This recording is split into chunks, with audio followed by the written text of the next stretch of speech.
Praise the lord. దేవునికి మహిమ కలుగునుగాక. క్రీస్తునందు నా సాటి దేవుని కుటుంబ ప్రజలైన మీ అందరికీ, అలాగే దేవుని పొలంలో నా తోటి వారైన సేవకులకు కూడా, సేవకురాలికి ప్రభువు పేరిట సమాధానం. దేవుడు మీ అందరికీ తోడేయుండునుగాక. దేవుడు అర్థమవుతున్న కొలది పరలోకంలో మన అంతస్తు పెరుగుతూ ఉంటుంది. దేవుణ్ణి మనం ఎంత ఎక్కువ అర్థం చేసుకుంటామో పరలోకంలో మన మహిమ అంత పెరుగుతుంది. మన గమ్యం పరలోకంలో మన అంతస్తు, మన మహిమ పెంచుకోవడమే అయితే, మన ముందున్న కర్తవ్యం మాత్రం దేవుణ్ణి నేర్చుకోవాలి. అందుకే పౌలంటారు, మనం క్రీస్తును నేర్చుకుందాము. దేవుని గూర్చి తెలుసుకోకుండా ఆత్మలో మనం ఎప్పటికీ వర్ధిల్లలేం. అందుకే నేను ఎప్పుడు చెప్తుంటాను, ఆశీర్వాదాలు దీవెనల కొరకు మందిరానికి రావడం మానేసి మనమే ఒక ఆశీర్వాదంగా మారేటట్లు మందిరానికి వద్దాం. ఆమేన్. మనమే ఒక దీవెనగా మారుదాం. బైబిల్ ఇలా సెలవిస్తుంది ఏమిటంటే, మీరు లోకానికి వెలుగై ఉన్నారు. నేనేమంటానంటే, మనం వెలుగులోనే ఉన్నాం, మనమే ఇంకా వెలుగు కాలేదు అంటాను. కారణం ఏమిటో తెలుసా? క్రైస్తవ్యంలో విశ్వాసము, ప్రేమ, మంచితనం, నమ్మకత్వం ఇవన్నీ ఉన్నాయి, కానీ దేవుని గూర్చిన జ్ఞానం కొరబడుట చేత, ప్రతివాడు తన దగ్గరున్న కొంచెం జ్ఞానం చేత ఇంకొకరిని తప్పుబట్టే పనిలో ఉన్నారు చాలామంది. నేటి క్రైస్తవ సమాజంలో, ముఖ్యంగా 2 తెలుగు రాష్ట్రాల్లో కూడా, మనమున్న రాష్ట్రాల్లో ఉన్నాం కాబట్టి మనం ఎక్కువ చూస్తున్న దాన్ని బట్టి 20% మంది క్రైస్తవులు ఎదుటివాని కంట్లో ఉన్న నలుసు చూసే పనిలో ఉన్నారు. ఒక 80% మంది తమ భక్తి జీవితాన్ని జాగ్రత్తగా కాపాడుకునే ప్రయత్నంలో ఉన్నారు. ఈ 80%లో దాదాపుగా 50% ఆశీర్వాదాలు, దీవెనల వెంట పరిగెడుతున్న వారైతే, ఒక 30% వాక్యం వెంట పరిగెడుతున్న వారు కూడా ఉన్నారు. ఇలా అన్ని రకాల వారు కలిసి ఉంది ఇప్పుడు క్రైస్తవ్యంలో. పరిశుద్ధాత్మదేవుని ఉద్దేశం ఏమిటంటే, పరిశుద్ధాత్మదేవుని స్వరం ఏమిటంటే, ఈ చివరి రోజుల్లో మనం దేవుని ఆత్మచేత నడిపించబడాలి. కానీ అద్భుతాల వెంట, ఆశ్చర్యాల వెంట పరిగెత్తకుండా అవే మన వెంట వచ్చేటట్లు చేసుకోవాలి. మనం పరిశుద్ధాత్మదేవునితో సహవాసం చెయ్యాలి. కానీ కలలు, దర్శనాల వెంటే పరిగెత్తక అవసరాన్ని బట్టే దేవుడు మనతో మాట్లాడతాడని నమ్ముకోవాలి. నేను బైబిల్ ట్రైనింగ్ చేసే సమయంలో ఒక బ్రదర్ ఉట్టి కాళ్ళతో నడుస్తుంటే చూశాను. అదేమిటన్నా చెప్పులు లేకుండా నడుస్తున్నాం ఏమిటంటే, దేవుణ్ణి అడిగాను, దేవుడు చెప్పినాక కొనుక్కుంటాను అన్నాడు. అప్పట్లో నేను అది చూసి నవ్వుకొని, తెలివి తక్కువ వాడా అని అన్నాను. తర్వాత నాకు భక్తి సాధన అలవాటైన తర్వాత, అందరిని అర్థం చేసుకోవడం అలవాటైన తర్వాత నాకు అనిపించింది ఏమిటంటే, అది ఆయన విశ్వాసం. ప్రతి చిన్నది దేవుణ్ణి అడిగి చేద్దాం అనుకుంటున్నాడు ఆయన. ప్రతి చిన్నదాన్ని దేవుణ్ణి అడిగి చేద్దాము అనుకుంటున్నాడు. సరే, ఆయన ప్రారంభ విశ్వాసాన్ని నేను ఎందుకు హేళన చేయాలి? మన ఇంట్లో తండ్రిని, తల్లిని ప్రతి చిన్నది అడిగే కదా కొనుక్కుంటాం. ఆయన కూడా అలాగే ఉన్నాడేమో పాపం అని నాకు ఎప్పుడు అర్థమైందంటే, సేవలోకి వచ్చిన తర్వాత దాదాపుగా 7-8 సంవత్సరాలకు నాకు అప్పుడు స్పృహ కలిగింది. ఈ అనుభవం లేనప్పుడు నేను హేళన చేశాను, కానీ ఎప్పుడైతే నాకు ఎక్స్పీరియన్స్ వచ్చిందో, నాకు అనుభవం వచ్చిందో, నేను అందరిని అర్థం చేసుకోవడం ప్రారంభించాను. అంతకు మునుపు ముఖం మీద మాట్లాడేసేవాడిని. ఇప్పుడు వారి హృదయంలో ఉన్నదాన్ని కూడా అర్థం చేసుకునే కృపనిచ్చాడు దేవుడు. ఈ చివరి రోజుల్లో అభ్యంతరాలు ఉంటాయంట, కానీ మనం యోగ్యులమో కాదో ఆ అభ్యంతరాలే నిర్ణయిస్తాయి. రాయబడింది ఏమిటో తెలుసా? మీలో యోగ్యులెవరో కనబడున్నట్లు భిన్నాభిప్రాయములు ఉండక మానదు అన్నాడు. భిన్నాభిప్రాయాలు వచ్చినప్పుడు యోగ్యంగా ఆలోచించి, యోగ్యంగా మాట్లాడి, యోగ్యంగా ప్రవర్తిస్తే మనం దేవుని మనసులో చోటు సంపాదించుకోగలుగుతాం. పరిశుద్ధాత్మ దేవుని చేత నడిపించబడి తీరాలి. ఎందరు ఆయన ఆత్మతో నడిపించబడుదురో వారందరూ ఆయన కుమారులు అవుతారు, ఆయన పిల్లులు కదా. పరిశుద్ధాత్మ దేవునితో నడిపించబడితే ఆయన అల్లరికి కర్త కాడు, సమాధానానికి కర్త. ఆయన దూషించి ద్వేషించే దేవుడు కాదు, సరిచేసేవాడు, కట్టే దేవుడు. ఎవరైనా ఆత్మదేవుని చేత నడిపించబడితే వారు మరొకరిని దూషించే పనిలో ఉండరు. ఒకసారి పరీక్షించుకుందాం. మనం సంఘంలోనే, మన కుటుంబంలోనే, మన బంధువుల్లోనే కావచ్చు, ఏదైనా ఒక లోపం కనబడితే దాన్ని దూషించకుండా అర్థం చేసుకోగలుగుతున్నామా? మన వల్ల అవుతుందా? ఎక్కువసార్లు దూషిస్తాం మనం. పరిశుద్ధాత్మదేవుడు మనలో తన కార్యము జరిగించాలంటే, పరిశుద్ధాత్మదేవుడు మనలో తన కార్యం జరిగించాలంటే, ఎఫెసీ పత్రిక 4:31 ఉన్నటువంటి లక్షణాలు మనలో లేకుండా మనం జాగ్రత్తలు తీసుకోవాలి. ఎఫెసీ పత్రిక 4:31 ఉన్న లక్షణాలు ఏమిటి? మొదటిది ఏమిటంట? సమస్తమైన ద్వేషము. రెండోదేమిటి? కోపము. మూడోదేమిటి? క్రోధము, అల్లరి, దూషణ. ఇవి లేకుండా జాగ్రత్త పడాలి. ప్రారంభంలోనే ఏమన్నారు? సమస్తమైన ద్వేషము. ఏదైనా బైబిల్ ప్రకారంగా బోధించాలి అంటే, బైబిల్ ప్రకారంగా ఇది మంచి, ఇది చెడు అని చెప్పాలంటే, బైబిల్ ప్రకారంగా ఇదిగోండి ఇది తప్పు, ఇది రైట్ అని చెప్పాలంటే ద్వేషించే మనసు ఉండకూడదు. ద్వేషము మనలో నిండినప్పుడు సరిచేయడానికి మనం పనికిరాము, అన్ఫిట్. ఈరోజు సమాజంలో చాలామంది ఒకరినొకరు దూషిస్తూ ద్వేషిస్తూ ఉన్నారు. ద్వేషం అవమానిస్తుంది. ద్వేషం వ్యక్తులను దూషిస్తుంది. ద్వేషం ప్రేమగా ఉండనివ్వదు. ద్వేషం ఆత్మదేవుని చిత్తం జరిగించనివ్వదు. ద్వేషం ఉన్న చోట సత్యస్థాపన పొరపాటును కూడా జరగదు. మనం ద్వేషించవలసింది అసత్యాన్ని, అసత్యంలో ఉన్న మనుషుల్ని కాదు.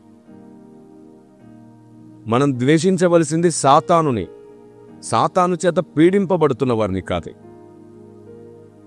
మనం ద్వేషించవలసింది పాపాన్ని, పాపంలో ఉన్నవాన్ని కాదు. నా ప్రభు పాపిని ప్రేమించాడు గాని పాపాన్ని ద్వేషించిన దేవుడు. ఇప్పుడు చెప్పండి, అర్జెంటుగా మనం సరి చేసుకోవాల్సింది ఏమిటి? మన ఆలోచన విధానం.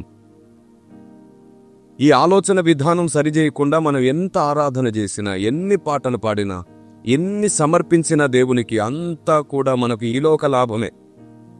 పరలోక మహిమగా మారదు, పరలోక అంతస్తుగా మారదు.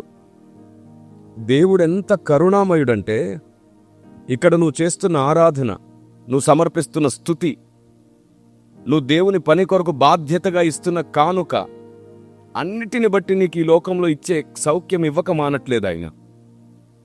మీకు తెలుసా, మీరు కానుక ఇవ్వకపోయినా దీవిస్తాడు ఆయన. దశమ భాగాలు ఇవ్వకపోయినా దీవిస్తాడు ఆయన. కానుకలిస్తేనే, దశమ భాగాలిస్తేనే దీవిస్తానని చెప్పలేదు ఆయన. కానీ ఒకటి తెలుసుకోవాలి మనం, కానీ ఒకటి గుర్తుంచుకోవాలి. ఆయన కానుకలిస్తే, దశమ భాగాలిస్తేనే దీవించే దేవుడు కాదు. గాని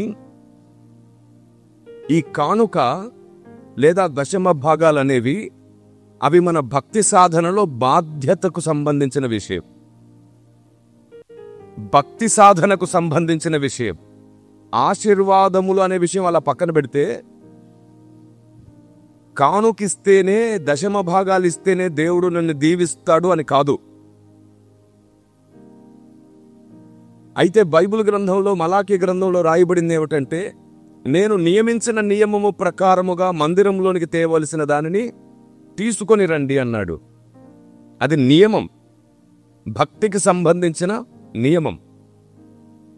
అది మన బాధ్యతకు సంబంధించిన విషయం. నేను ఆయన కుమారుడను, కుమార్తెను గనుక ఆయన నియమము ప్రకారంగా నేను అడుగులు వేస్తాను అనేది మన కర్తవ్యం. అది మన ఇంట్లో మన తండ్రి, మన తల్లి నియమించిన నియమం ప్రకారంగానే మనం ఇంట్లో నడుచుకుంటాం.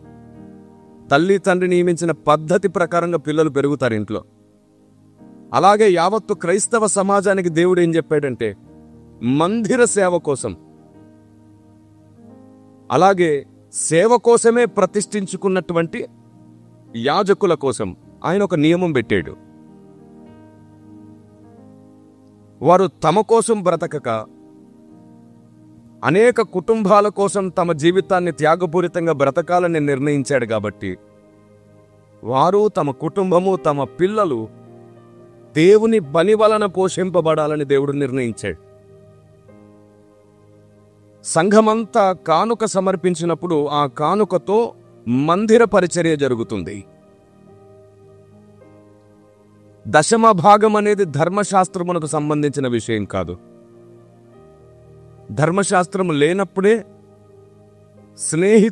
దేవుని స్నేహితుడైన అబ్రహాం దాన్ని సమర్పించినప్పుడు షాలేము రాజుగా మెల్కిసెదెక్గా ఆయన అంగీకరించాడు.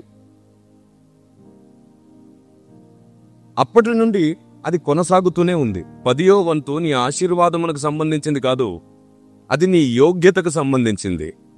నాకు డబ్బు కంటే నా దేవునితో నిబంధనే ముఖ్యం. నాకు డబ్బు కంటే భక్తి సాధన ముఖ్యం. నాకు ధనం కంటే దేవుడే ముఖ్యం అని చెప్పే ప్రయత్నం దశమ భాగం.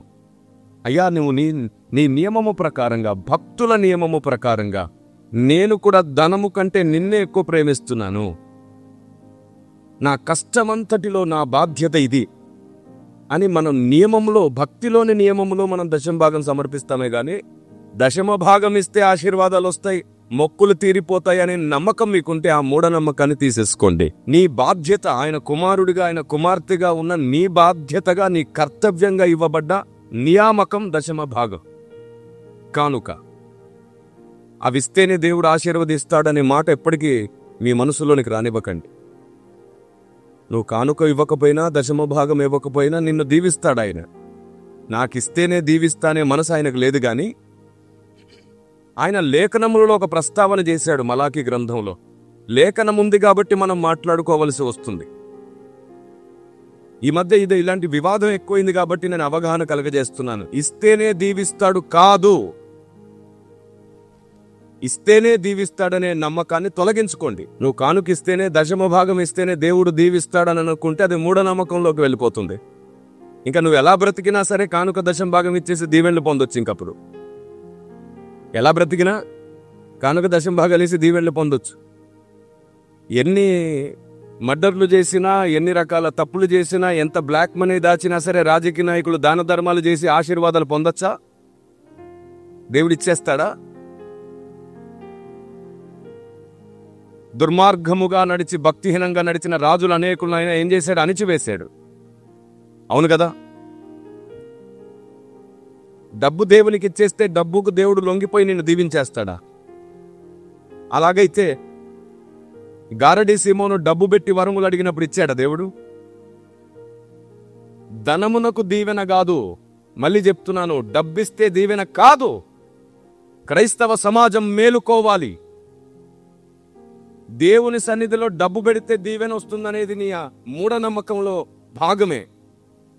దేవుని పనికి నేను సహాయంగా ఉంటే అది దీవెన అనుకునే విశ్వాసం భక్తి సాధన.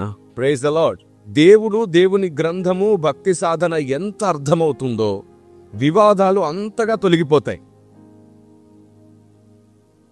పరిసయ్యులు శాస్త్రులతో మాట్లాడుతూ ఆయన అంటాడు, ఇది మానక అది చెయ్యుడి. ఏమన్నాడు? ఇవి మానక అవి చెయ్యుడి అన్నాడు. ఏవి మానక? వాళ్ళు 10వ వంతు తీయడంలో, కానుకలు సమర్పించడంలో, వీటన్నిటిలో ఉన్నారు. అంతా బాగుంది కానీ మీరు న్యాయముగా నడుచుకోవట్లేదు. అవి మానక ఇవి చెయ్యుడి అని అన్నాడు. ప్రభువే స్వయంగా ఆ మాట అన్నాడు. దానిని దృష్టిలో ఉంచుకోవాలి మనం. మళ్ళీ రిపీట్ చేస్తున్నాను, కానుక ఇస్తే, దశమ భాగం ఇస్తేనే దేవుడు దీవిస్తాడనేది మూఢనమ్మకం. కానీ నా దేవుని పని ఆగకూడదు, దేవుని పని చేస్తున్నవాడు ఆగకూడదు, దేవుని నియమంలో నేనుండాలి, ఇది నేను దేవుని బిడ్డను కాబట్టి నా బాధ్యత అని డబ్బు కంటే దేవుణ్ణి ఎక్కువ ప్రేమించే పనే కానుక సమర్పించడం, దశమ భాగం సమర్పించడం. అది మన కర్తవ్యం. దేవుని ఇంటిని, దేవుని సేవను కట్టుకునే పని మనము, దేవుని పిల్లలమైన మనది. అందుకే మందిరం కడుతున్నామండి అంటే ఏం చేస్తాం? మన దగ్గర లేకపోయినా ఏదోలా కష్టపడైనా సరే మందిరంలో నా వంతు ఉండాలి, నా పిల్లలకి ఈ మందిరం ఉపయోగపడాలి, నేను ఇలాగూ ఇష్టంగా ఇస్తున్న దాన్ని బట్టి దేవుడు నన్ను దీవించాలి అనుకుంటాం మనం. దేవుడు ఎంత నమ్మదగిన వాడంటే, ఆయన కొరకు ఏదైనా ఇస్తే మన అవసరతలన్నిటిలో ఆయన కృతజ్ఞత కలిగే దేవుడు. దేవునికి స్తోత్రం కలుగునుగాక. ఏలియా వెళ్ళాడు కరువులో శారేపాతుకి. అక్కడ ఒక స్త్రీ, చాలా బీద స్త్రీ, తన దగ్గరున్న అప్పము తన కుమారుడు తిని ఏమనుకుంటుంది ఆవిడ? తిని చనిపోవాలి అనుకుంది. ప్రవక్త అక్కడికి వెళ్ళి ముందు నాకు పెట్టు అన్నాడు. అక్కడ ఈనాటి మనుషులు ఉండుంటే ఏమనేవాళ్ళో తెలుసా? చూడండి, అతను దైవజనుడా, ఆవిడ తన బిడ్డతో ఆ రొట్టేదో తినేసి చనిపోవాలనుకుంటుంటే వాళ్ళకే లేకపోతే నాకు పెట్టు అని అడుగుతున్నాడు. ఇంత మూర్ఖుడు దైవజనుడు అని ఇప్పుడున్న వాళ్ళు ఉంటే ట్రోల్ చేసేవాళ్ళేమో. మహానుభావులు, ఆకాశవాసులై భూమి మీదకి ఏ తెంచారు వారందరూ. వల్గారిటీ, దూషించడం, ద్వేషించడం, తృణీకరించడం, అవమానించుకోవడం, ప్రతిదాన్ని తప్పుగా చూపించడం. ఎవరైనా ఒకదాన్ని తప్పుగా మాట్లాడితే అలాగే వంకరగా ఆలోచించే వారందరూ దాన్ని తప్పుగానే చిత్రీకరించి ప్రచారం చేయడం. ఎందుకు క్రైస్తవ్యంలో ఈ దుర్మార్గం? ఒకరినొకరు ప్రేమతోనే సరి చేసుకుందాం, వాక్యంతో సరి చేసుకుందాం, ఆలోచన విధానం పంచుకొని సరి చేసుకుందాం, పరిశుద్ధాత్మని సహాయం తీసుకొని సరి చేసుకుందాం, బలంగా ప్రార్థనా శక్తిని చేసి సరి చేసుకుందాం. దేవుడు చాతగానివాడా? ఆయన ఓడిపోతాడా? ఆయన సంఘం బలహీనమవుతుందా? ఆయన అనుకున్నది నెరవేరకుండా ఉంటుందా? మరి ఆయన ఎలాగో గెలుస్తాడు కదా. మనం మూఢ ప్రయత్నాలు ఎందుకు? కోపంతో నరుని కోపం దేవుని నీతిని నెరవేర్చదు కదా. పరిశుద్ధాత్మ దేవుని స్వరం ఏమిటో, ఆయన ఉద్దేశం ఏమిటో తెలుసుకోనంత వరకు క్రైస్తవ సమాజంలో ఆయన అనుకున్నటువంటి సంస్కరణ జరగదు. సత్యము నుండి సర్వసత్యంలోనికి నడవాలి అంటే ప్రతి చిన్నదాన్ని బట్టి తూకం వేసి తప్పుపట్టడం మానేసేయాలి. ప్రతి దాన్ని మనకు నచ్చినట్లు ఆలోచించడం మానేసేయాలి. మొదటి చేయాల్సిన పని అది. చూడండి, ఏలియా ముందు నాకు పెట్టు అని అడిగినప్పుడు ఆవిడ ఏం చేసింది? అయ్యా, ఒకటి అప్పం ఉంది, ఈ ఒక్క అప్పం నేను నా బిడ్డకు పెట్టేసి చనిపోతాం, ఇంకా ఆకలికి ఇంకా నెక్స్ట్ మేము ఆకలి తీర్చుకోవడానికి ఏమీ లేదు, మరలా ఆహారం దొరకపోతే చనిపోవడం తప్ప ఈ కరువులో మాకు ఇంకొక దిక్కు లేదు. అప్పుడు భక్తుడు అన్నాడు, నాకు పెట్టండి మొదట అది అన్నాడు. ఇదే విషయం ఈనాడు గాని చేస్తే ఎవరైనా సేవకులు వారిని భయంకరంగా అవమానించేస్తారు మనం. కానీ సేవకుడు ఏదైనా సరే ఒక మాట అన్నప్పుడు దేవుడు అతని మాట రూఢిపరచడానికి పనిచేస్తాడు. నాకు పెట్టు ముందు. ఇప్పుడున్న వాళ్ళైతే ఏలియాని భయంకరంగా ట్రోల్ చేసేవాళ్ళు. అదిగోండి, ముందు ఆయనకు పెట్టాలంట. ఒక తల్లి, ఒక విధవరాలు, ఇంకా దానికి కొంచెం సెంటిమెంట్ జోడించేసి చిన్న కొడుకు ఆకలి కేకలతో ఉన్నారు, విలవిల్లాడుతున్నారు. ఇతడు దున్నలాగున్నాడు, కష్టపడొచ్చు కదా, ఇతను కూడా తనకు రొట్టె సంపాదించుకోవచ్చు కదా అని నిందించేస్తారు. ఏదైనా ఒక్కటి అర్థం కాకపోయినా, ఒక స్టేట్మెంట్ తప్పైనా, ఏదైనా ఒక సందర్భంలో అందరం బాగుందాం, కలిసి ఉందామని చెప్పినా సరే దూషకులకు కోపమే. అప్పటి నుంచి భక్తులను కూడా టార్గెట్ చేసి దూషిస్తారు. ఏలియా ఏంటి, అబ్రహాం ఏమిటి అనాల్సి వస్తే ఎవరినైనా అనేస్తారు మనుషులు. జాగ్రత్త, జాగ్రత్త. నువ్వు పై రూపంను చూసి మాత్రమే మాట్లాడతావు. దేవుడు హృదయాంతరంగాన్ని బట్టి లెక్కలేయడం ప్రారంభిస్తాడు. జాగ్రత్త. అందుకే అంటాడు, నువ్వు కిందున్నావు, దేవుడేమో పైనున్నాడు, అన్నిటిని గమనిస్తున్నాడు. జాగ్రత్త. తొందరపడి మాట్లాడేసి తర్వాత అర్థం చేసుకుని అపార్థం చేసుకున్నాను సార్, క్షమించండి. ఈ కోతి స్వభావం మంచిది కాదు, కోతి ఆతృత మంచిది కాదు. భక్తి జీవితంలో మనకు తెలిసి తెలియని కాలంలో ఎలా పడితే అలా మాట్లాడుండొచ్చు. కానీ తెలుస్తూ వస్తున్న కాలంలో పౌలు అంటాడు, చిన్నతనంలో ఉన్నప్పుడు చిన్నపిల్లవాళ్ళ ఉన్నాను కానీ ఇప్పుడు పెద్దవాడిని అయ్యాను అంటాడు. భక్తి జీవితంలో ఎదుగుతున్న కొలది నోటికి అదుపు ఉండాలి. ఒక వ్యక్తిని టార్గెట్ చేయడం, ఒక వ్యక్తిని అవమానించి దూషించడం పరిశుద్ధాత్మునికి నచ్చిన పని కాదు. ఒక వ్యక్తిని తిరిగి కట్టడం పరిశుద్ధాత్మ దేవునికి నచ్చిన పని. Praise the lord. కాబట్టి ఇప్పుడు ఏలియా అదే మాట ఇప్పుడు ఏలియా ఇక్కడుండి అనుంటే ఊరుకుంటారా ఏలియాని? ఈ కాలంలో అప్పటి కాలపు మహాభక్తులు గాని బ్రతుకుంటే వారిని కూడా మళ్ళీ సిలువేసేస్తారు. ఎందుకంటే ఇప్పుడు అంతా పై రూపంలో చూసి మాట్లాడేవారు, తీర్పులు తీర్చేవారే. హృదయంతరంగాన్ని చూసేవారు ఎవరు? ఏదైనా ఒక బోధ పొరపాటుగా అనిపించిన, ఒక స్టేట్మెంట్ తప్పుగా అనిపించిన ఆ వ్యక్తిని ఇంకా చీల్చి చెండాడేస్తారు ఈనాటి సమాజం. నేను ఒక ప్రాముఖ్యమైన విషయం చెప్తున్నాను. ఇప్పుడున్నటువంటి సార్వత్రిక సంఘంలో అందరిలో, ప్రతి మినిస్ట్రీలో, ప్రతి సేవకునిలో, ప్రతి చోట, ప్రతి బోధలో ఎక్కడో చోట లోపమైతే ఉంది లేదా? ఈ లోపమును సవరించడానికి పరిశుద్ధాత్మని సహవాసం మనతో ఉంది. ఒక్క రాత్రిలోనే అన్ని అయిపోవాలన్నట్టుగా మాట్లాడకుండా కాలక్రమేపీ అన్ని జరగడానికి, ముడత మచ్చ కలంకము లేకుండా దేవుడు మనల్ని తయారు చేయడానికి పనిచేస్తున్నాడు. అందుకే ఒకరినొకడు సరి చేసుకునే అవకాశం ఉంది. అది దూషణ, ద్వేషం, కోపం, అవమానంతో కాదు జరగాల్సిందే, ప్రేమతో, గౌరవంగా జరగాలి. ఎందుకంటే ఆయన అల్లరికి కర్త అయిన దేవుడు కాదు, సమాధానమునకు కర్త అయిన దేవుడు ఆయన. అది సంఘం అంటే. కాలం గడుస్తున్న కొలది మనల్ని ఆయనలా మార్చాలనుకుంటున్నాడు ఆయన. బైబిల్ సెలవిస్తుంది, క్రీస్తునకు కలిగిన సంపూర్ణతకు సమానమైన సంపూర్ణత అంట. సమానమైన సంపూర్ణత.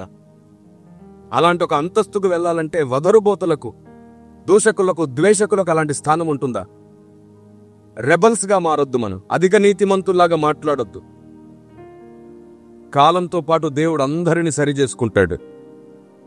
సరి కాకపోతే అవసరమైతే వారి కాలాన్ని ముగిస్తాడు కూడా.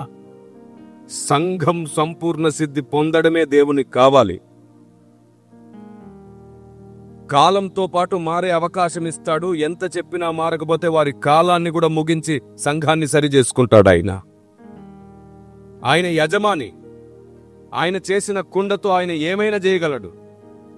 ఏం చేసినా ఆయన న్యాయంగానే చేస్తాడు. Praise the lord. ప్రేమామయుడు ప్రేమతో కూడా మరణాన్ని విధిస్తాడనే మాట ఎప్పుడైనా విన్నారా మీరు? ప్రేమామయుడు ప్రేమతో కూడా మరణాన్ని విధిస్తాడు. ఎందుకు?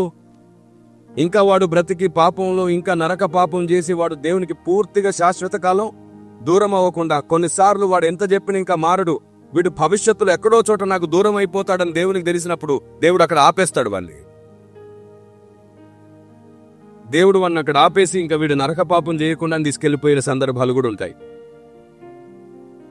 కొందరి జీవితాల్లో దేవుడు మేలు చేసినట్టే అది. మీరు చెప్పండి, వాడు ఇంకో 10-15 సంవత్సరాలు 20 సంవత్సరాలు బ్రతికి పూర్తిగా నరక పాపంలో పడి దేవునికి దూరం అవడం మంచిదా? దేవుడు మధ్యలోనే వాడిని తీసుకెళ్లి శాశ్వత కాలం పరలోకంలో కాపాడుకోవడం మంచిదా? వీడైనా, వాడి కుటుంబమైనా, వాడి పిల్లలైనా, భార్య అయినా, ఎవరైనా గాని ఆయన రాకడ సమీపిస్తుంది కాబట్టి రాకడ రాగానే అందరూ ఖచ్చితంగా మరలా అక్కడే ఉండాలిగా. ఇప్పుడు దేవుడు ఒక వ్యక్తికి మరణం ఇస్తే ఆయన దృష్టికి అది దుఃఖం కాదు, తన బిడ్డను సంపాదించుకుంటున్నాడు ఆయన. మరణం మనకు దుఃఖం, ఎందుకంటే మరలా సంపాదించుకోలేవు. కానీ మరణం తర్వాత కూడా తన బిడ్డలు తన దగ్గరే ఉండేటట్లు ఆయన చూసుకుంటున్నాడు. తల్లి ఏడుస్తుంది, అయ్యో నా బిడ్డ. ఆయన అంటాడు, నువ్వు నా బిడ్డవే, నీ బిడ్డ కూడా. అందరినీ నా దగ్గర సమకూర్చుకుంటున్నాను. ఒక వ్యక్తికి మరణం ఇవ్వగలిగిన దేవుడు, ఒక వ్యక్తికి జీవము కూడా ఇవ్వగలిగిన దేవుడు అయితే ఆయనే కదా ఈ లోకానికి సత్యదేవుడు. దేవునికి మహిమ కలుగునుగాక. జీవ మరణములు ఆయన వశంలో ఉన్నప్పుడు, ఆత్మలన్నిటినీ సృష్టించిన దేవుడు ఆయన అయినప్పుడు, ఆయన నీకు అన్యాయం చేసినట్టు నీకు ఒకవేళ పై రూపంలో అనిపించినా నీకు చేసిన గాయంలో కూడా ఆయన న్యాయమే చేస్తాడు. యోబు జీవితంలో జరిగినది న్యాయమా అన్యాయమా? గొప్ప భక్తి చేస్తున్నాడు, శ్రమ పొందాడు.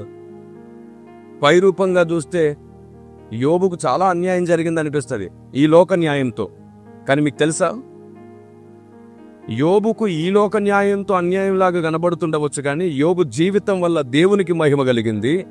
సంఘానికి ఎన్నో రహస్యాలు అందేటట్లు యోబు గ్రంథం రాయబడింది. యోబు వల్ల సాతాను సిగ్గుపడ్డాడు.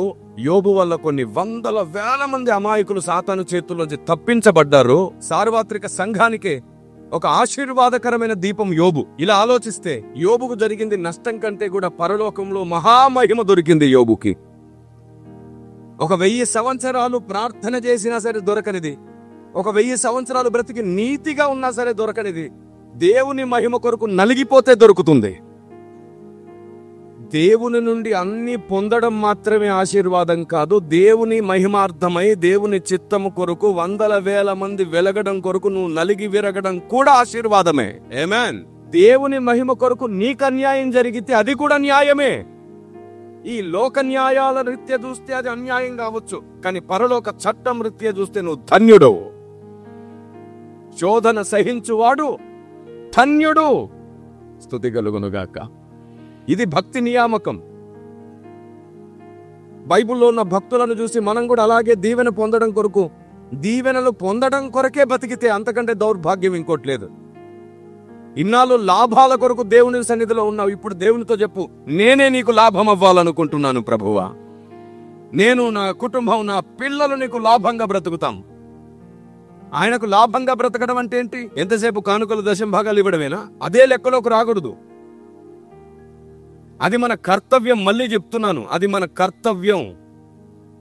ఆయనకు లాభంగా బ్రతకడం అంటే ఏంటో తెలుసా? ఆయన అనుకున్న ప్రతి ఆలోచన భూమి మీద నెరవేర్చడానికి కావలసిన సహకారులం అవ్వాలి. మనం ఆయన ఉద్దేశాలు నెరవేర్చే సహకారులం అవ్వాలి. అది నెరవేర్చే ప్రయత్నంలో ధనం పెట్టాల్సి వస్తుంది, ప్రార్థన పెట్టాల్సి వస్తుంది, సమయం ఇవ్వాల్సి వస్తుంది. కుదిరితే మన పిల్లలను కూడా దేవుని సేవకు ఇవ్వాల్సి వస్తుంది కొన్నిసార్లు. దేవుడు పిలిస్తే, దేవుడు అవకాశం ఇస్తే, లేదు అంటే కుటుంబ సమేతంగా దేవుని పని జరిగిన ప్రతి చోట మనం పని చేయాల్సి వస్తుంది. ఏదో ఒక రూపంలో మనం ఏం చేయగలిగితే అది. కొందరు ధనం ఇవ్వలేరు పాపం, కానీ కుటుంబ సమేతంగా వచ్చి భోజనాలు జరిగే చోట వడ్డించడమో, అక్కడున్న ఇస్తరాకులు తీసేయడమో, మందిరంలో సేవ చేయడమో, కుర్చీలు తుడిచివేయడమో, ఇలా చిన్న చిన్న పనులన్నిటిలో శ్రద్ధగా చేస్తారు తగ్గించుకొని. ఒక 10,000 ఇచ్చిన దానికంటే కూడా ఎక్కువే అది. ఎందుకంటే దేవుని సన్నిధిలో నీవు, నీ కుటుంబం తగ్గించుకొని పనిచేయడం ముఖ్యమైనది. Praise the lord. మందిరం దేవుని ఇల్లు అయితే దేవుని ఇంటిని శుభ్రంగా పెట్టుకునే బాధ్యత మనదే కదా. ఇవ్వగలిగిన వారు, చెయ్యలేని వారు ధనమిచ్చి సహకరిస్తే, తమ బలముతో చేయగలిగిన వారు ధనం ఇవ్వలేకపోతే అదే బలాన్ని దేవుని సేవలో పెడతారు. నేను కొన్ని చర్చెస్లో వాక్యం చెప్పడానికి వెళ్తుంటాను సభల్లోకి. చాలాసార్లు అంటే పిలిచిన వారే దాదాపుగా 10 సంవత్సరాల నుంచి 15 సంవత్సరాల నుంచి అలా వరుసగా పిలుస్తున్నటువంటి వారు చాలా మంది ఉన్నారు. నాన్ స్టాప్గా ప్రతి సంవత్సరం వెళ్తాను వారి దగ్గరికి. అక్కడ ఒక కుటుంబాలను చూస్తుంటాను నేను. వాళ్ళిద్దరు ముగ్గురు పిల్లలతో, భార్య, భర్త, అందరూ దేవుని పనిలో పరిగెడుతుంటే, దేవుని పనిలో, మందిర పనిలో తిరుగుతుంటే వాళ్ళని చూసి ముచ్చటేస్తుంది. ఎప్పుడు చూసినా తగ్గించుకొని పనిచేస్తారు మందిరంలో. ఇలాగో దేవునికే లాభం అవ్వడానికి ప్రయత్నం చేసినప్పుడు అది ఏ చిన్న ప్రయత్నమైనా సరే దేవుని దృష్టిలో ఉంటావు. మీరు చెప్పండి, మనం దేవుని మనసులో చోటు సంపాదించుకుందామా పరలోకంలోనా? కొందరు ఆలోచనలో పడ్డారే, ఇదేంటి 2 ఒకటే కదా, సపరేట్గా మాట్లాడుతున్నాడు ఏంటి అని. లేదు, 2 ఒకటి కాదు, 2 ఒకటి కాదు. దేవుని మనస్సులో చోటు సంపాదించుకోవడం వేరు, పరలోకంలో చోటు సంపాదించుకోవడం వేరు. అర్థమయ్యేటట్టు చెప్తాను. మన భక్తిని బట్టి, మన విశ్వాసాన్ని బట్టి, మన ఆత్మీయ అంతస్తుని బట్టి పరలోకంలో చోటు సంపాదించుకుంటే ఎక్కడో చోట చోటు దొరుకుతుంది. ఎందుకంటే పరలోకంలో అందరూ ఒకే ప్లేస్లో ఉండరు. కొందరు తక్కువ మహిమలో ఉంటారు, కొందరు ఎక్కువ మహిమలో ఉంటారు. నువ్వు పరలోకంలో ఎక్కడో మూలనైనా ఉంటావేమో స్థలం సంపాదించుకుంటే పరలోకంలో, కానీ దేవుని మనస్సులో గాని చోటు సంపాదించుకుంటే నువ్వు ఏ మూలనున్నా సరే పిలిచి పక్కన కూర్చుని పెట్టుకుంటాడు ఆయన. ఇప్పుడు ఏది ముఖ్యం? అది దేవుని మనస్సులో చోటు సంపాదించుకోవడం ముఖ్యం. నాయకునితో పని చేయడం ఎంత ముఖ్యమో నాయకుని మనస్సులో చోటు సంపాదించుకోవడం అంతే ముఖ్యం. Praise the lord. మనం దేవుని మనస్సులో చోటు సంపాదించుకున్నామే అనుకోండి, ఆయన మనస్సులో ఉన్న సంగతులు కూడా మనతో పంచుకుంటాడు ఆయన. కాబట్టి ఇన్నాళ్ళు లాభాల కొరకు దేవుని వెంట పరిగెత్తిన క్రైస్తవ్యం ఇక మీదట ప్రభువా నేను నా కుటుంబం నీకే లాభమవుతాం, నీ రాజ్యానికి లాభమవుతాం. ఆమేన్.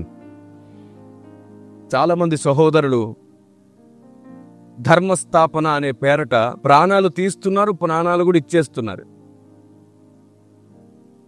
వారికి తెలిసిన చరిత్రను ఆధారం చేసుకుని ఎంత చెప్పినా అర్థం చేసుకోలేని మూఢత్వంలో కొనసాగుతున్న వ్యక్తులే ప్రాణాలు ఇచ్చేంతగా మేము ధర్మాన్ని కాపాడుకుంటున్నాం అని చెప్పేసి ఆలోచిస్తే దేవుడు అంటే ఏంటో, ప్రేమ అంటే ఏమిటో, భక్తి అంటే ఏమిటో ఇన్ని విషయాల మీద అవగాహన కలిగి ఉన్న మనం ఇంకెంత రోషంగా బ్రతకాలి? దేవుడు ఒక్కడే అనే విషయాన్ని అంగీకరించడమే చాతగాని వారు ఆచార సాంప్రదాయాలను ధర్మమని భావించి దాని కొరకు మనుషులను హతమార్చడానికైనా, తమ ప్రాణాలు పెట్టడానికైనా వెనకాడట్లేదు వాళ్ళు. బైబిల్ ఆల్రెడీ చెప్పబడింది, ప్రాణం తీస్తూ దేవుని సేవే చేస్తున్నామనే భ్రమలో ఉంటారని. దేవుడు ఒక్కడే, ఆయన స్త్రీ కాదు, పురుషుడు. ఆయన ఆత్మ అయి ఉన్నాడు. ఆయన్ని ఏ రూపంలో చూడక్కరలేదు అంటే మేము దేవుని అన్ని రూపాల్లో చూసే అంత సంస్కారం అని చెప్పి మరలా అదొక ఐడియాలజీకి గొప్పతనాన్ని అంటగట్టి, గొప్పతనాన్ని ఆపాదించి తమను తాము గొప్పగానే భావించుకుంటున్నటువంటి వారు. ఆయన ఆత్మ అయి ఉన్నాడు. సత్యముతో ఆయన ఆరాధించాలి, ఆత్మతో ఆయన ఆరాధించాలి.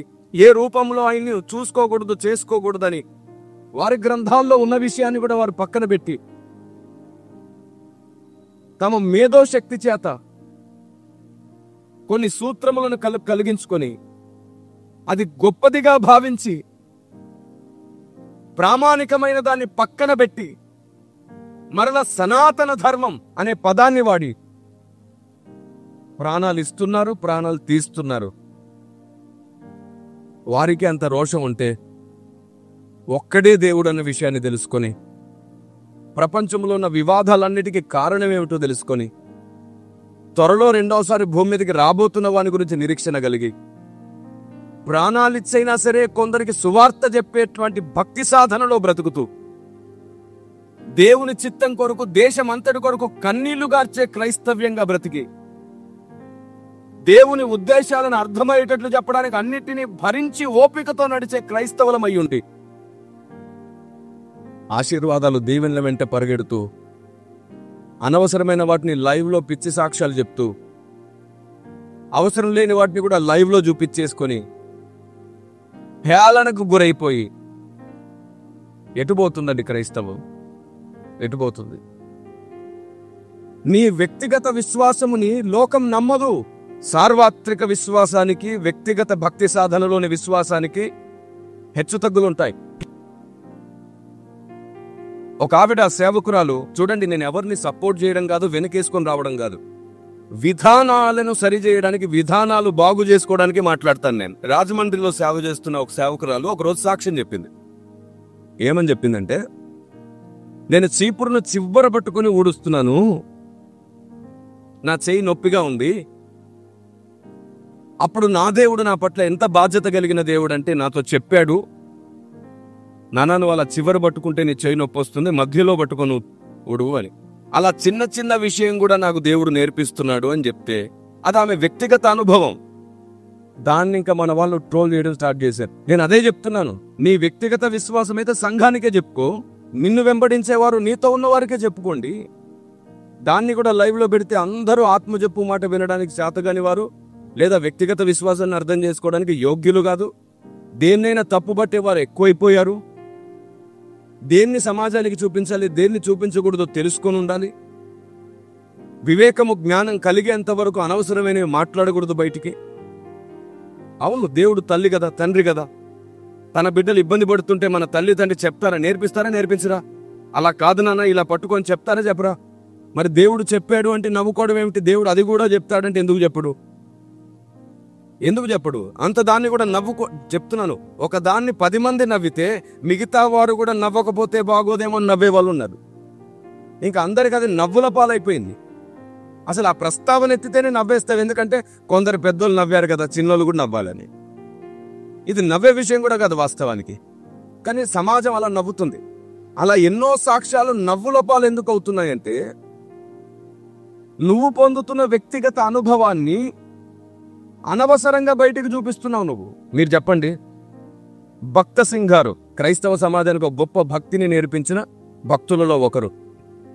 ఆయన ఒకరోజు, ఆయన జీవిత చరిత్ర పుస్తకాల్లో ఉంటాయి, మీరు చూడండి. ఆయన ఒకరోజు సెలూన్ షాప్కి వెళ్తే కటింగ్ చేయించుకోవడానికి కూర్చుంటే దేవుడు మాట్లాడాడంట, నువ్వు ఇక్కడ నుంచి లే, కటింగ్ చేయించుకోకు, నువ్వు ఇక్కడ నుంచి లేచి నేను చెప్పేదారికి వెళ్ళు అని.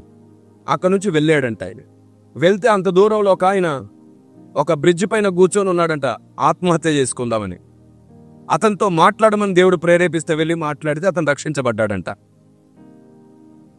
మరలా ఇంకొకసారి వారి జీవితంలో జరిగిన చిన్న చిన్న అనుభవాలు వారు పంచుకుంటుంటే, ఇప్పుడు దాన్ని కూడా ట్రోల్ చేద్దామా? ఏంటి దేవుడు కటింగ్ చేయించుకోకు, అక్కడి నుంచి లేచి వెళ్ళిపో అని కూడా చెప్తాడా అని అంటే ఏమందాం? ఒకసారి ఒక సేవకుని దేవుడు ఆటోలో వెళ్తుంటే, బాబు నువ్వు ఆటో దిగు అని చెప్పాడంట. ఎందుకు అంటే ఈ ఆటో ప్రమాదానికి గురవుతుందని చెప్పాడంట. ఆ సేవకుడు ఆ ఆటో డ్రైవర్కి మరీ చెప్పాడంట, ఇది ప్రమాదానికి గురవుతుందంట, ఆత్మదేవుడు నాతో వివేచించి చెప్తున్నాడు అని. వాడు వినకుండా ముందుకు వెళ్ళి పక్కనున్న టిప్పర్ లారీకి గుద్దుకున్నాడంట, ఆగిన టిప్పర్ లారీకి సైడ్కి. కొందరికి గాయాలయ్యాయి, ప్రాణాలు ఏం పోకపోయినా. ఇప్పుడు దేవుడు ఇలాంటి చిన్న చిన్న విషయాలు చెప్తాడు అంటే అది కూడా అవమానించే విషయమేనా? అవమానించే విషయమేనా? వ్యక్తిగత సాక్ష్యాలు, వ్యక్తిగత అనుభవాలు ఉండొచ్చు, వాటిని అనవసరంగా లైవ్ లో ఇచ్చేసి బయటికి ఇచ్చేసి అవమానంగా మార్చుకోకండి క్రైస్తవ్యం. మీకు తెలుసా, ఒక ఆయన సాక్ష్యం నేను చదివాను, ప్రార్థనా విజయాలని ఒక పుస్తకం ఉంటుంది, జీవిత చరిత్ర. ఆయన తన సాక్ష్యంలో ఒక మంచు ప్రదేశంలో ఉన్నాడంట, ఒక అడవి లాంటి ప్రదేశం, అది ఆకలితో ఉన్నాడంట, చాలా ఇబ్బంది పడుతున్నాడంట. ప్రార్థన చేసుకున్నాడంట, ప్రభువా నేను ఆకలితో ఉన్నాను అని. ఒక అరగంటకి కళ్ళు తెరిసేసరికి, అంటే మంచి నీరసంలో ఉండి నిద్రలోకి వెళ్ళిపోయాడు, ఒక అరగంట కళ్ళు తెరిసే సమయానికంట తన పక్కకి కొన్ని ఫ్రూట్స్ ఉన్నాయంట, చిన్ని చిన్ని కాయలు లాంటివి ఉన్నాయంట. చూసేసరికి కాయలు ఉన్నాయి, ఇవి ఎక్కడివి అని చెప్పి తీసుకొని తిన్నాడంట ప్రార్థన చేసుకొని. మళ్ళీ కొద్దిసేపటికి ఇంకొన్ని కాయలు వచ్చినాయంట అక్కడికి. అరే నేను ఆకలితో ఉన్నానని చెప్తే ఈ కాయలు ఎక్కడి నుంచి వస్తున్నాయి అని చెప్పి ఈసారి గమనించాలని చూసి, దేవుడే నాకు దీన్ని సమర్పిస్తున్నాడు, ఇస్తున్నాడు అని సంతోషపడి తను కళ్ళు మూసుకోకుండా అలాగే గమనిస్తే ఒక ఉడత వచ్చి పెడుతుందంట. అక్కడ ఒక ఉడత వచ్చి పెడుతుందంట ఆయన కోసం. వాస్తవానికి ఉడత తింటది, కానీ తీసుకొచ్చి అక్కడ పెడుతుంది. ఎవరు ఆజ్ఞాపిస్తే జరుగుతుంది? కాకి ఎవరు ఆజ్ఞాపించారు? మరి దీన్ని ట్రోల్ చేసేద్దామా? ఉడత తెచ్చిచ్చిందంట అని. ఎటుపోతుంది క్రైస్తవ సమాజం? అందుకే చెప్తున్నాను, వాక్య ప్రకారంగానే అందరినీ అన్నిటినీ సరిచేయాలనుకునేవారు మినిమం ప్రతిరోజు 3 గంటలు ప్రార్థన చేయండి. ప్రతిరోజు 10 మందికి ముందు సువార్త చేయండి. ప్రతిరోజు కొందరి కోసం కన్నీళ్లు గార్చి ప్రార్థన చేయండి. ఆ తర్వాత వాక్య ప్రకారంగా సరి చేయడానికి బయలుదేరండి. అప్పుడు వల్గర్గా మాట్లాడరు, భారంగా మాట్లాడతారు, బాధ్యతగా మాట్లాడతారు. అలా వద్దండి, ఇలా చేసుకుందాం, ఇలా మార్చుకుందామని ప్రేమగా మాట్లాడతారు. సరి చేయకూడదని కాదు, నేను మళ్ళీ చెప్తున్నాను, ప్రతి సేవలో ప్రతి బోధలో లోపములున్నాయి. కొన్ని చోట్ల ఆరాధన విధానంలో లోపాలు కనబడతాయి. డాన్సెస్ చేస్తున్నారు ఏమిటండి అని, దాన్ని సరిచేసే విధానం ఉంటుంది. కొన్ని చోట్ల బోధలో తప్పు ఉంటుంది, కొన్ని చోట్ల స్టేట్మెంట్స్లో తప్పు ఉంటాయి. అలాగని చెప్పి మనిషే తప్పుడు మనిషిని, సేవే తప్పుడు సేవ అని చెప్పి ఎప్పుడు తీర్చిదిద్దకూడదు. కొందరు కన్నీటి ప్రార్థనా యోధులు ఉంటారు సమాజం కొరకు, ప్రజల కొరకు, కానీ సత్యంలోనికి నడిపించడం వారికి రాకపోవచ్చు. వారిని సరిగ్గా అర్థం చేసుకునేటట్లు నడపగలిగితే దేవుని రాజ్యం నిర్మించబడుతుంది. ఆమేన్. ఇది పరిశుద్ధాత్మ దేవుడు కోరుకుంటున్నాడు. దీన్ని కూడా అపార్థం చేసుకోవడం ఎంత దౌర్భాగ్యం. వద్దు, పరిశుద్ధాత్మ దేవునికి ఇది నచ్చినది కాదు. మీరు, నేను, మనం ఏమేం మార్చుకోవాలో, ఏమేం నేర్చుకోవాలో, అనుదిన పరిచర్యలు, అనుదిన భక్తి సాధనలు నేర్చుకుందాం, మార్చుకుందాం, మనం భక్తులమవుతాం. దేవునికి మహిమ కలుగును గాక. ఇప్పటి వరకు అవసరమైనది, అందరూ ఆలోచించదగినది, ఆలోచన విధానానికి సంబంధించినది, బయటికి ఏది చూపించాలో ఏది కాదో. ఎందుకంటే అందరూ ఆత్మ సంబంధులు కాదు, ప్రకృతి సంబంధులు కూడా ఉన్నారు కాబట్టి. పాము వంటి వివేకం, పౌరం వంటి నిష్కపటం అవసరం కాబట్టి దీనిని గురించి మాట్లాడాను. ఇంత అర్థమయ్యేటట్లు చెప్పినా అపార్థం చేసుకునే మహానుభావులు ఆకాశవాసులు ఉన్నారు. మధ్యాకాశవాసులు అన్నమాట వీళ్ళు. మేఘ మండలపు అధిపతులకు సంబంధించిన వారు.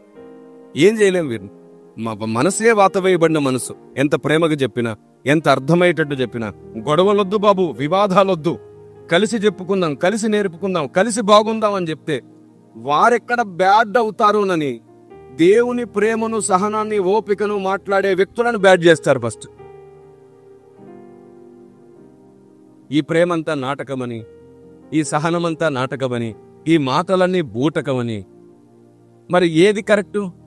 నోరు వేసుకొని పడ్డం కరెక్టా? దూషించి ద్వేషించడం కరెక్టా? తప్పు. అయితే ఈ లోకనటన తొందరలోనే గతించిపోతుంది. దేవుడు సంఘాన్ని ప్రేమతో, సమాధానంతో, జ్ఞానంతో, పద్ధతిలో హుందాగా కట్టుకోవాలనుకుంటున్నాడు. ఈ అల్లరితో కాదు.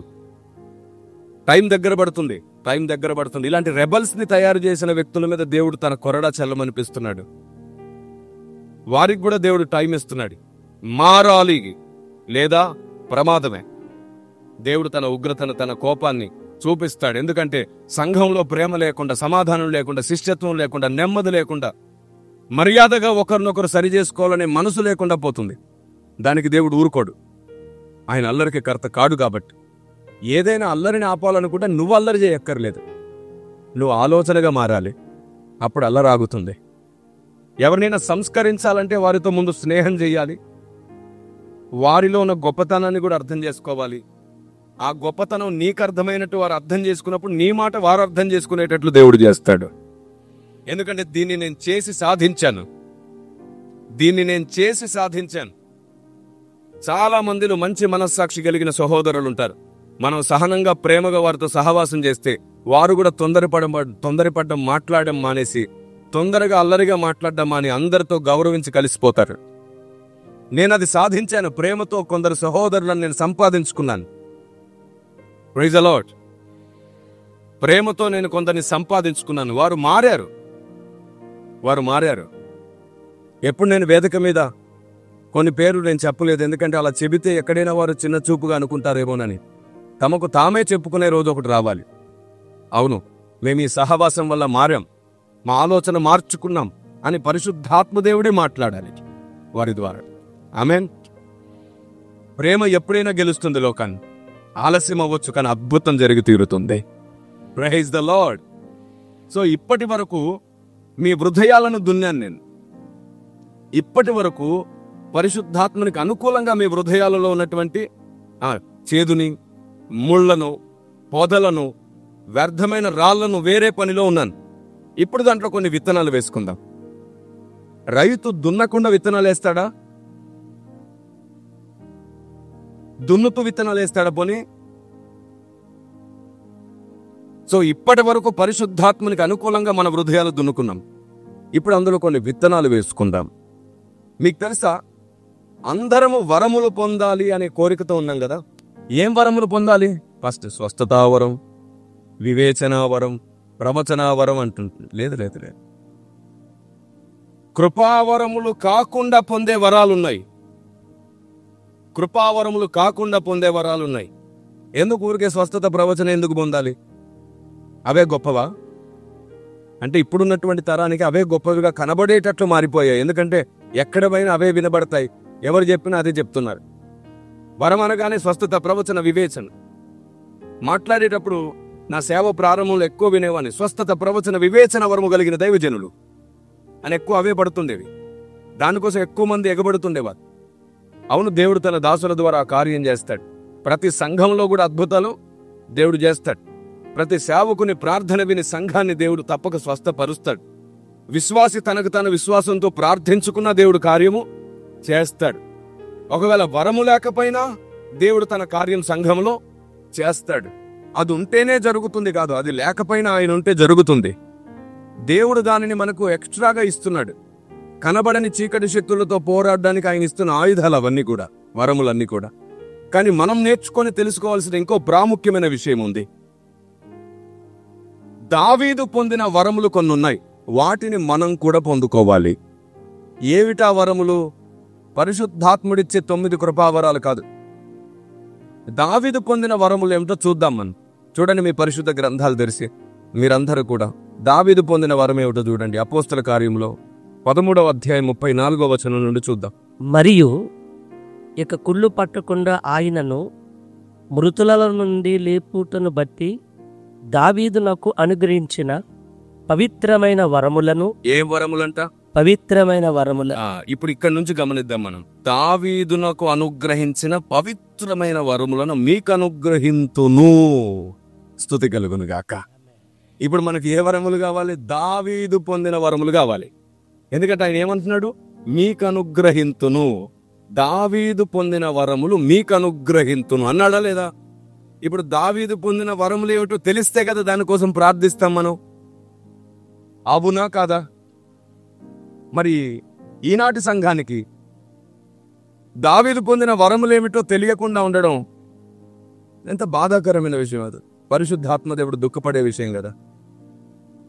పరిశుద్ధాత్ముడిచ్చే 9 కృపావరములను గూర్చే ఇంతవరకు సంఘం ప్రార్థిస్తుందే. ఇదిగో దావీదు పొందిన పవిత్రమైన వరములు మీకిత్తునన్నాడు. అవేమిటో మనం ఒక్కొక్కటిగా చూద్దాం. మొట్టమొదటిది చూడండి మీ పరిశుద్ధ గ్రంథాల్లో, కీర్తనల గ్రంథం 27వ కీర్తన 4వ వచనం. యెహోవా యొక్క ఒక వరం అడిగితిని, దాన్ని నేను వెగ్గుచున్నాను. యెహోవా ప్రసన్నతను చూచుటకును ఆయన ఆలయమును ధ్యానించుటకును నా జీవిత కాలమంతయు నేను యెహోవా మందిరములో నివసింపగోరుచున్నాను. దావీదు దేవుని అడిగిన మొదటి వరం ఏమిటో తెలుసా? నేను దేవుని ఒక వరం అడుగుతున్నాను, నేను దేవుని మందిరములో ఉండేటట్లు దేవుడు నాకు సహాయం చేయాలని అడుగుతున్నాను అని అంటున్నాడు. చూడండి అక్కడ, నా జీవిత కాలమంతయు నేను యెహోవా మందిరములో నివసింపగోరుచున్నాను, ఇది నాకు వరముగా కావాలి అంటున్నాడు. మొదటి వరం ఏమిటంట దావీదు అడిగింది? చిరకాలం నేను నీ మందిరంలో ఉండాలయ్యా, నాకు అలాంటి వరం ఇవ్వు, నేను నీ మందిరంలో నివసించే వరం ఇవ్వు నాకు. అసలు దీని వరం అని కూడా మనం గుర్తించాం, జస్ట్ కోరిక అనుకుంటాం. కానీ తన కోరికనే వరముగా అడుగుతున్నాడు. నేను నీ మందిరంలో నివసించేటట్లు వరం ఇవ్వు. కాబట్టి ఈనాటి క్రైస్తవుడు దేవుని మందిరంలో దేవుని సన్నిధిలో ఉండే వరం అడగాలి. అప్పుడు నువ్వు ఎంత బిజీగా ఉన్నా సరే సమయానికి దేవుని మందిరానికి వచ్చేస్తావు. నువ్వు ఎలాంటి పరిస్థితిలో ఉన్నా దేవుని మందిరానికి వచ్చేస్తావు. నువ్వు ఎక్కడున్నా ఏం చేస్తున్నా దేవుని మందిరానికి వస్తావు. ఎందుకంటే పదే పదే దేవుని మందిరంలోనికి వచ్చే వరము నువ్వు పొందుకున్నావు నీ స్వభావంలో. Praise the lord. ఆ వరం నిన్ను లోకంలో కలవకుండా చేస్తుంది. దేవుణ్ణి అడుక్కోవాలయ్యా, నా స్వభావాన్ని బట్టో, నా మనసును బట్టో, నా చుట్టూ ఉన్నటువంటి జనాలను బట్టో, బంధువులను బట్టో, లోకాన్ని బట్టో ప్రేరేపించబడి నేను నీ సన్నిధికి ఏ రోజైనా దూరంగా వెళ్తుంటే, నేను నీ సన్నిధిలోనే ఉండే వరం నువ్వు ఇచ్చావు కాబట్టి ఆ వరమే నన్ను తీసుకొచ్చి మరలా నీ సన్నిధిలో పెడుతుంటే.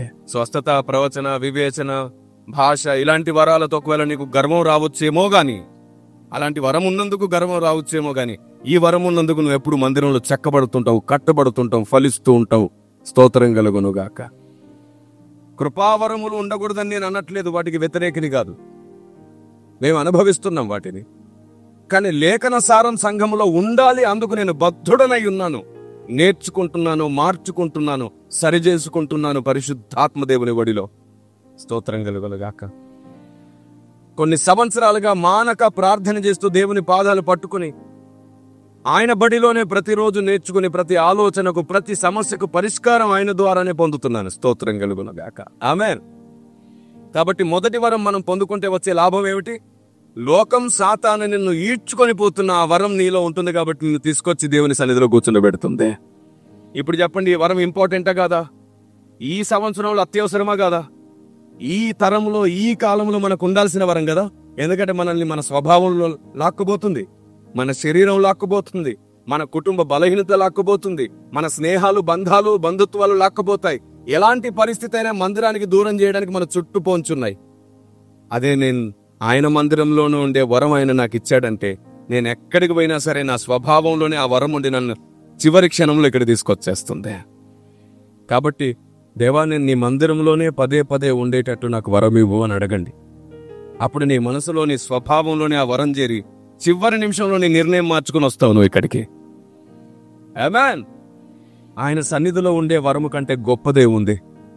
ఇది మొదటి వరం. తర్వాత ఏం అడిగాడు చూడండి ఒకసారి. 119వ కీర్తన ఇంకొక వరం అడుగుతాడు. చాలా ముఖ్యమైన వరం ఇది. 119వ కీర్తనలో చాలా ముఖ్యమైన వరం. 56వ మాట చూడండి. నీ ఉపదేశమును అనుసరించి నడుచుకొనుచున్నాను, ఇదే నాకు వరముగా దయచేయబడి ఉన్నది. స్తోత్రం కలుగునుగాక. రెండవ వరం అంట ఏమిటంటది? ఆయన ఉపదేశమును అనుసరించి నడుచుకునే వరం. అది రెండవ వరం. స్తోత్రం కలుగునుగాక. ఎందుకంటే తప్పుడు బోధల్లోనికి వెళ్లే ప్రమాదం ఉంటుంది.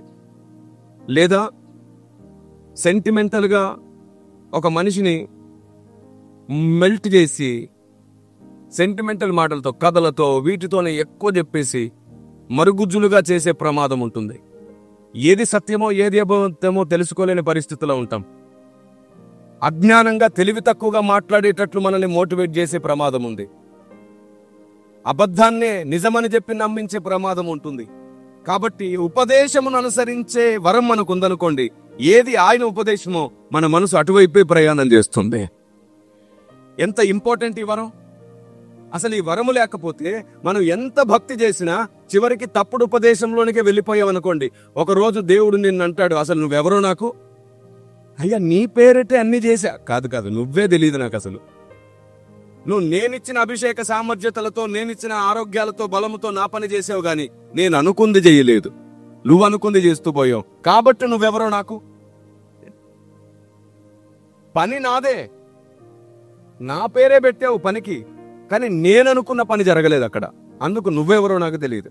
అక్రమము చెయ్యు వారలారా, క్రమము గాని దాన్ని చేసిన వారలారా, పొండి నా యుద్ధ నుండి అంటాడు. మనందరిలో క్రమము కానివి కొన్ని ఉంటాయి. మనకు తెలిసే వరకు, మనకు స్పృహ వచ్చే వరకు మనం మార్చుకోం కదా. పౌలు అంటాడు కదా, నా మట్టుకు నేను కరెక్ట్ గానే ఉన్నట్టు అనిపిస్తున్నాను, ఒకడు నాకు చెబితేనే కదా తెలుస్తుంది అంటాడు. కాబట్టి మనం ఒకరి నుండి ఒకరిని తెలుసుకుంటూ ఒకరి ద్వారా ఒకరు సరిచేయబడాలి అంటే అక్కడ ప్రేమ ఉండాలి, సహనం ఉండాలి, ఓపిక ఉండాలి. ఎందుకంటే ఇప్పుడు ప్రతి ఒక్కడికి ఈగో ఎక్కువ ఉంది. ఒకప్పుడు కేజీలే ఉండేవి అందరికి ఈగో, ఇప్పుడు టన్నులు అయ్యాయి. 10 టైర్ లారీ వేసుకొని తిరుగుతున్నాడు ఒక్కొక్కడు. ప్రతి ఒక్కడిలో 10 టైర్ లారీ ఉన్నంత ఈగో ఉంది. కాబట్టి ఎక్కడ కదిపిన సంస్కరణ జరగదు. ఈగో హట్ చేసి సంస్కరించలేదు. అసలు ఈగోని లేకుండా చేయాలంటే అది ప్రేమతోనే సాధ్యమవుతుంది. దాన్ని ఆయుధంగా వాడి సత్యం స్థాపించాలి. కాబట్టే బైబిల్లో ప్రేమతో సత్యం చెప్పమన్నాడు. ఆమేన్. యేసు ప్రభుని అడ్డుపెట్టుకొని దేవుడు బైబిల్ గ్రంథంలో ఆయన పరుషంగా మాట్లాడిన మాటలు అడ్డుపెట్టుకుని నేను కూడా మాట్లాడతానంటే నువ్వు దేవుడు కాదు, అది గుర్తుంచుకో. ఆయన ఎంతో ప్రేమ గలవాడై ఉండి మాట్లాడాడు తన పిల్లల విషయంలో. నువ్వు అలా కాదు కదా. గట్టిగా రోజుకు 3 గంటలు కూడా ప్రార్థన చెయ్యవు. నువ్వు మాట్లాడే అర్హత నీకేంటి? ప్రతిరోజు కొందరికి సువార్త చెప్పావు, మాట్లాడే అర్హత ఏమిటి? రాత్రింబగలు కష్టపడి దేవుని పనిలో లేవు, నీకు మాట్లాడే అర్హత ఏమిటి? ఎప్పుడు 10 మంది తప్పులు వెతుక్కుంటూ ఉంటావు, నువ్వు మాట్లాడే అర్హత ఏమిటి? లేదు. కాబట్టి ఉపదేశమును అనుసరించి నడిచే వరముగానే నీకు దొరికిందంటే నువ్వు ధన్యుడు అంతే. ఇక్కడ అక్కడ కూడా నువ్వు ధన్యుడివే పరలోకంలో. స్తోత్రం కలుగునుగాక. అసలు కృపావరములు లేకపోయినా పర్లేదు, కానీ నాకు ఉపదేశం అనుసరించే వరము ప్రభువా అని అడుక్కోవాలి లెక్క ప్రకారంగా. ఎందుకంటే కృపావరములు పరిశుద్ధాత్మ దేవుడు మనల్ని ఇష్టపడితే ఇస్తాడంట. ఆయన పంచి ఇచ్చి కార్యసిద్ధి ఆయన ఇష్టం.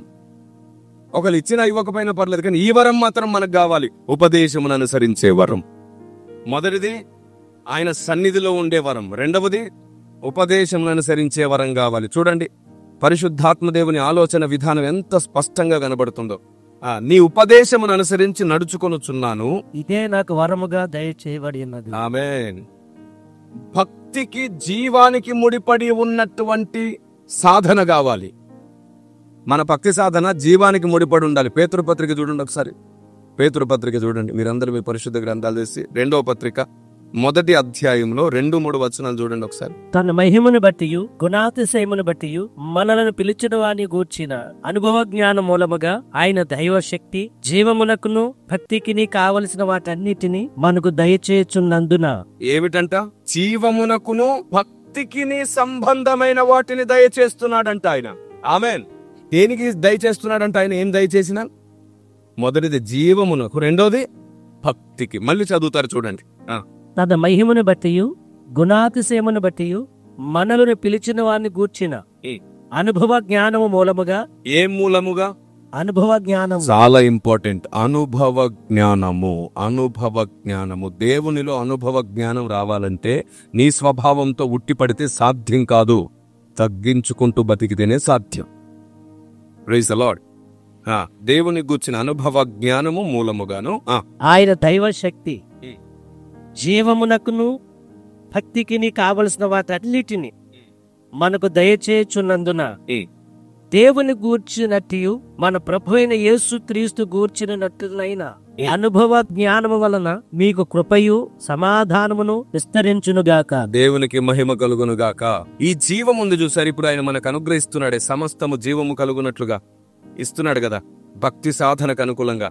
ఇది ఈ జీవన సంబంధమైన విషయంలోను రాబో జీవన సంబంధమైన విషయంలోను ఉపయోగకరముగా ఉండేది ఇస్తున్నాడు ఆయన. ఆయన ఇక్కడ మనల్ని విడిచిపెట్టే దేవుడేం కాదు. ఆయన యందు విశ్వాసం ఉంచినవాడు ఐశ్వర్యవంతుడు అవ్వాలనే కోరుకున్నాడు ఆయన. మరి ఎలాంటి వాడు ఐశ్వర్యవంతుడు అవుతాడు? ఎలాంటి వాడు ఐశ్వర్యవంతుడు? ఆయన నమ్మితే సరిపోదు. ఆయన మాటలను నెరవేరుస్తూ ఉంటే ఐశ్వర్యవంతులం అవుతాం మనం. Praise the lord. మన కష్టం ఫలించేటట్లు చేస్తాడు, వృధా కాకుండా చేస్తాడు, దయ చూపిస్తాడు. దేవుని సన్నిధిలో ప్రతిదాన్ని నెరవేర్చిన మనకు ధైర్యముగా ఉండొచ్చు. ఆయన మనల్ని ప్రతి దాంట్లో అభివృద్ధి చేస్తాడు. ఇదిగో ఇక్కడ ఉంది, ఆయన నియమము వలన మనం అభివృద్ధి పొందుదుముగాక. తిమోతి పత్రికలో ఏముందో చూడండి ఒకసారి. ఇదే మాట, దీనికి సంబంధించిన మాటే తిమోతి పత్రికలో ఉంటుంది. మళ్ళీ తిమోతి పత్రిక 1వ పత్రిక 4వ అధ్యాయము 7వ వచనం చూద్దాం. అపవిత్రములైన ముసలమ్మ ముచ్చటలను విసర్జించి దైవభక్తి విషయములో నీకు నీవే సాధకము చేసుకునుము.